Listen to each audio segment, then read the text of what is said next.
Mephibosheth. A story of grace, redemption, and the king's table. Mephibosheth was the son of Jonathan and the grandson of King Saul. Born into royalty, he was destined for a life of privilege as a prince of Israel. However, tragedy struck when he was just 5 years old. His father, Jonathan, and grandfather, King Saul, were killed in battle, plunging the royal family into turmoil. He was 5 years old when the news about Saul and Jonathan came from Jezreel, and his nurse took him up and fled, and as she fled in her haste, he fell and became lame. The Bible recounts his story in 2 Samuel 4 verse 4. Jonathan, the son of Saul, had a son who was crippled in his feet, and his name was Mephibosheth. From that moment, Mephibosheth's life changed forever. No longer a royal heir, he became a forgotten outcast, crippled and living in fear. After his injury, Mephibosheth went into hiding in Lodabar, a desolate place whose name means no pasture or land of nothing. He likely grew up believing that King David would seek to eliminate him, as was common when a new dynasty took power. This fear mirrors the way many people view God, assuming that because of their past sins and failures he must be against them. Just as Mephibosheth hid from David, we often hide from God, believing he has rejected us. This is the same fear Adam expressed in Genesis 3 verse 8. I heard the sound of you in the garden and I was afraid because I was naked and I hid myself.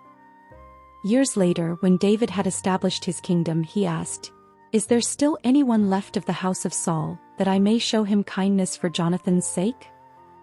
This moment is astonishing. Instead of seeking out Saul's descendants to destroy them, David sought them to bless them, a powerful image of God's grace. Just as David's kindness to Mephibosheth was based on his covenant with Jonathan, God's love for us is based on his covenant through Jesus Christ.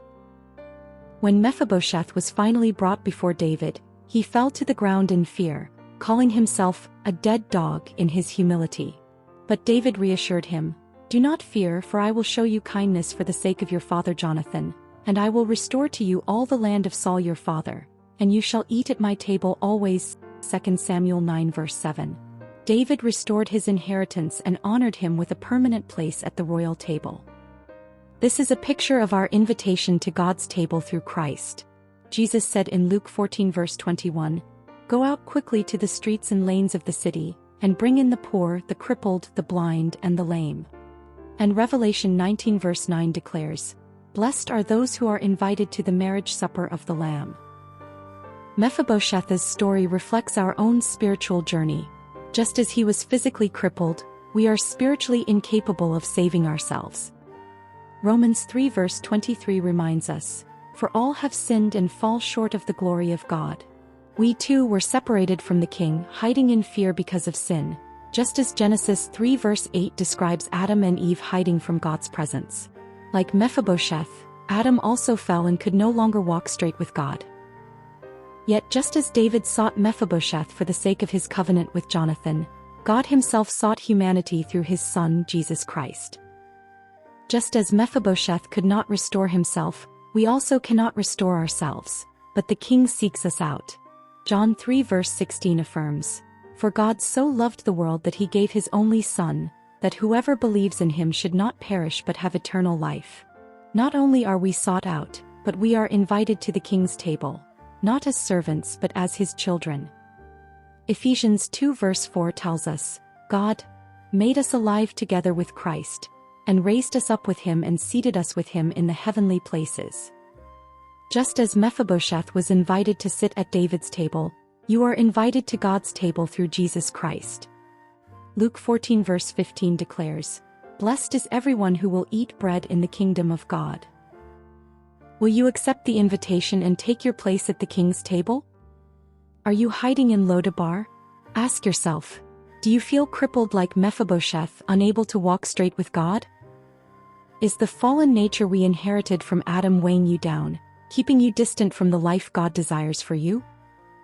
Do you fear that the King, God himself, sees you only as a descendant of Adam, unworthy of his presence? Mephibosheth was not shown mercy because of Saul's blood in him, but because of Jonathan's blood in him, because of David's covenant with Jonathan. In the same way, God does not regard us according to the fallen nature of Adam. He sees Christ alive in us. God's mercy for us is not based on our own nature but on his covenant with Jesus Christ. When God looks at you, he does not see the fallen nature of Adam, he sees Christ alive in you. And as long as Jesus lives in you, your sins are forgiven. In Jesus, we are forgiven and restored, as Ephesians 1 verse 7 assures us that in Jesus, through his blood, we have redemption, the forgiveness of sins. So why remain in Lodabar, that desolate place of hiding, far from the presence of your Father and his family?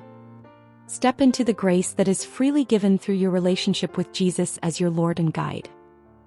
In him your godly nature is restored, and you are redeemed as a child of God, a member of his royal family. Come out of hiding. The King is calling you home, to redeem you and welcome you into his heavenly kingdom.